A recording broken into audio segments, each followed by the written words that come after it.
Hi everyone, my name's Katrina Fisher and I'm the illustrator of A House of Mud, written by Sophie Masson and published by Little Pink Dog Books. And in this presentation, I'll be talking about how I illustrated A House of Mud and talking about some of the additional activities that I've created.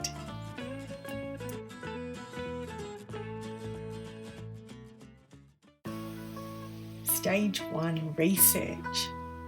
After receiving Sophie's manuscript from my publisher, I commenced researching mud brick homes.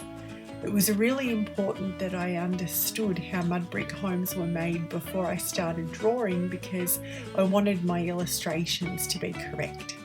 So I borrowed books from the library and researched the topic on the internet, and Sophie provided me with real photos of when she built her house with her family.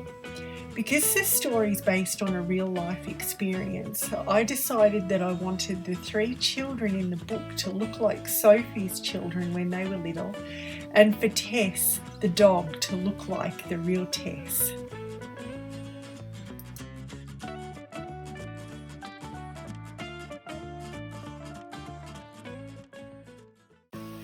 Stage 2 is the storyboard stage. So I started to put my initial ideas for each spread into a storyboard template. It was at this stage that I decided how the text would be placed across each page and the general flow of the pictures. Once I'd completed this, I sent it to my publisher for approval, and we only had to make a few changes.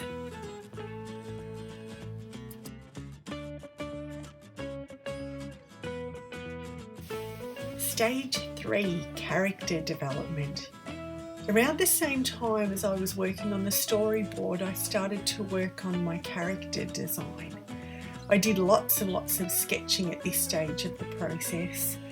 I was deciding on how my characters were going to look and what they would be wearing.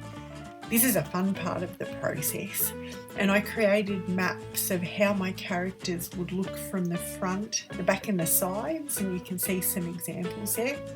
I also made notes on how I mixed my colours because I knew that I'd be mixing them a lot. It's really important that the colours are the same in each illustration. For example, the children's gumboots had to be the same every time throughout the whole book. Designing Tess, the Border Collie cross.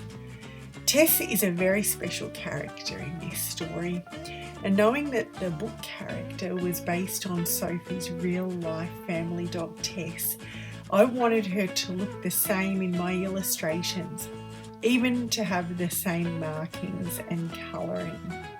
So Sophie provided me with some photos of Tess, and I designed my character around those pictures. There's some examples there in the slide.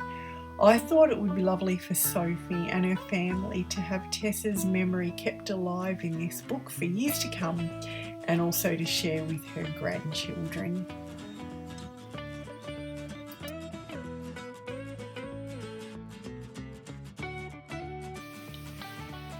After completing the storyboard and developing the characters, I moved to stage 4 of the process, which is the final rough drawings.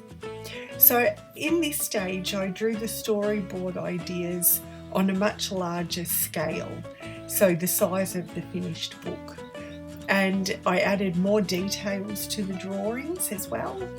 And once all of this was approved by my publisher, I was then able to go on to the next stage of the process, which is completing the final artwork.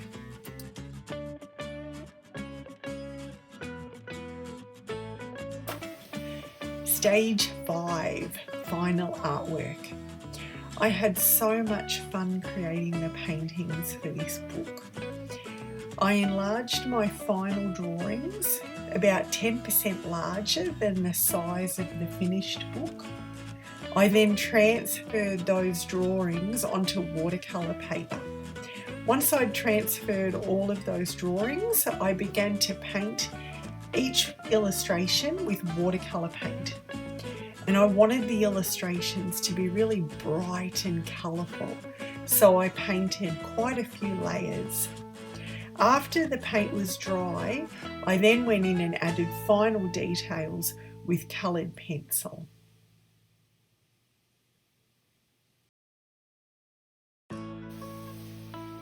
When I initially read through Sophie's manuscript, I immediately had an image in my head of the characters wearing bright coloured gumboots, and this was what I created.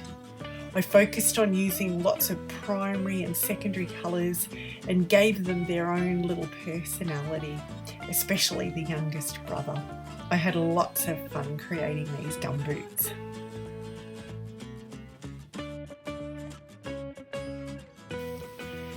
Stage 6, book production. Once the illustrations were all completed, I scanned each one into the computer and then emailed them to my publisher. My publisher finalised the last part of the process, put everything together and added the text to my illustrations. Once that was all complete, it was sent off to be printed, and a few months later came back as a beautiful book that we can all enjoy.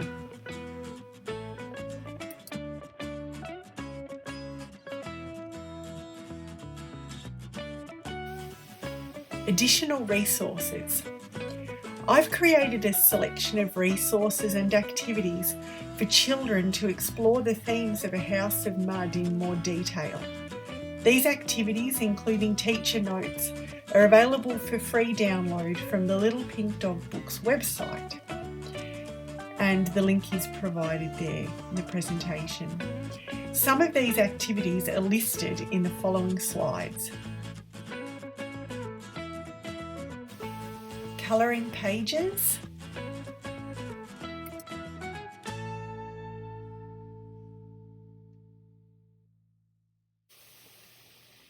word search and crossword puzzle,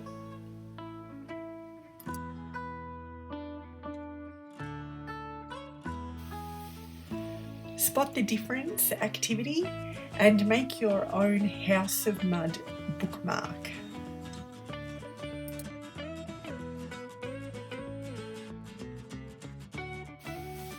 Design your own kennel for Tess. So just like the children in the story, readers can design their own kennel for Tess using this template.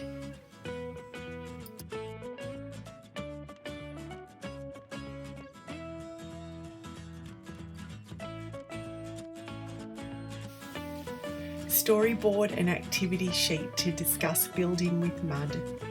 These activity sheets can be used to explore the process of building a house in more detail and the planning and the equipment required.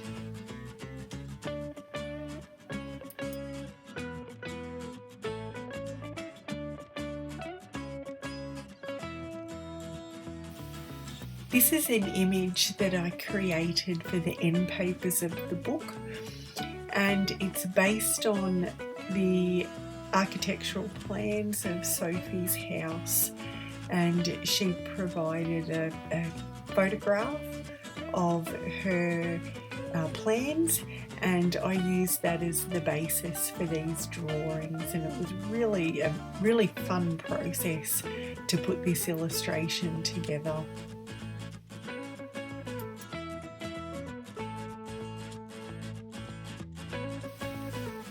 Thank you so much for watching my presentation on how I illustrated A House of Mud. It was so much fun to put together, and I hope you enjoyed it, and I hope it gave you some insight into my process of how I developed the illustrations and how the book came together. Please visit my website for more information, and feel free to contact me if you have any questions. I can be contacted through the form on my website, katrinafisherillustration.com. It'd be great to hear from you. Thanks.